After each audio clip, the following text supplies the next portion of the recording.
Hi friends, this is Harry. Cinema bus அப்டேட்டில் ஒரு சூப்பரான ஒரு அப்டேட்டோட வந்திருக்குங்க.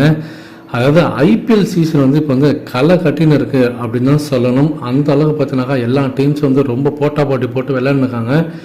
ஆனால் என்றைக்குமே ரஜினி சாரோடைய அந்த மீம்ஸ், ரஜினி சாரோடைய அந்த படத்தோடைய வரிகளை வச்சு கொண்டாடக்கூடிய அந்த ஒரு விஷயம் வந்து மாறவே இல்லை அப்படின்னு தான் சொல்லணும். எல்லா ஐபிஎல் டீம்ஸும் நீங்கள் மும்பை இந்தியன்ஸில் ஆரம்பித்து ராஜஸ்தான் ராயல்ஸ்லேருந்து பஞ்சாப்லேருந்து சிஎஸ்கே நம்ம சொல்லவே வேண்டாம். ஸோ எல்லாருமே பார்த்தீங்கன்னாக்கா ரஜினி சாரோட பஞ்சவசனங்கள் அவருடைய புகைப்படங்களை யூஸ் பண்ணி தான் அந்த கொண்டாட்டத்தையே பார்த்தீங்கன்னாக்கா அவங்க வந்து வேறு லெவலில் வந்து செலிப்ரேட் பண்ணிட்டு இருக்காங்கன்னு தான் சொல்லணும்.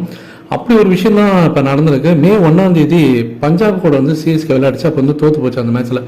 அப்போ வந்து பஞ்சாப் என்ன பண்ணாங்க, சிஎஸ்கே வந்து வெறியேற்றுற மாரி மாஸ்டர் படத்தோடைய ஒரு மீம், அதாவது விஜய் சேதுபதியோடைய ஒரு மீம், சோலி முடிஞ்சிச்சு அப்படின்ற அந்த மீமை போட்டு வெறிப்பேற்றிருந்தாங்க.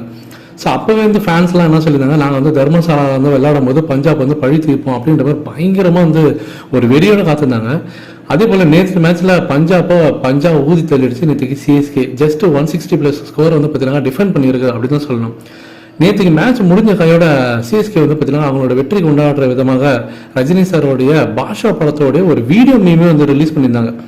ரஜினி சார்கிட்ட வந்து ஒவ்வொருத்தவங்களும் வந்து அவர்கிட்ட வேலை பார்க்குறவங்க வந்து ஆண்டனி வந்து அங்கே பாம்பு வச்சிட்டாரு, இங்கே வந்து அதை பண்ணிட்டாங்க இதை பண்ணிட்டாங்க போது ரஜினி சார் வந்து நடக்கட்டும் பரவாயில்ல இருக்கட்டும் அப்படின்னு சொல்லிட்டு கடைசியாக பார்த்தீங்கன்னா ஆண்டனிகிட்ட ஃபோனில் பேசும்போது நீ பண்ண எல்லா விஷயமும் நியூஸ் பேப்பரில் வந்துருக்கு பாருன்னு சொல்லிட்டு சொல்லுவார் பார்த்தீங்களா. அந்த வீடியோவை மீமாக போட்டு பட்டையை கிளப்பியிருந்தாங்க. அது வந்து தாறுமாறாக பஞ்சாப் கூட ரிலேட் ஆகி வைரலாக இருந்தது. அது மட்டும் இல்லாமல் பஞ்சாப் மே 1 அன்னைக்கு அந்த மாஸ்டர் படத்தோட மீமை போட்டு கலாச்சதை மறுபடியும் ரீட்வீட் பண்ணி அதுக்கு வந்து பார்த்தீங்கன்னா ஒரு கமெண்ட் மாதிரி பண்ணி ரிப்ளை பண்ணியிருந்தாங்க. அது என்னவா போட்டிருந்தாங்கன்னா, நேற்று சிஎஸ்கே அணி சிவாஜி படத்தில் வரக்கூடிய ரஜினி சாருடைய அந்த கூல்ன்ற அந்த வசனம் போட்டு ஜிஎஃப் வீடியோவாக போட்டிருந்தாங்க. அதுவும் இப்போ ஆன்லைன் சோஷியல் மீடியாவில் ரொம்ப வைரலாக போயிருக்குங்க.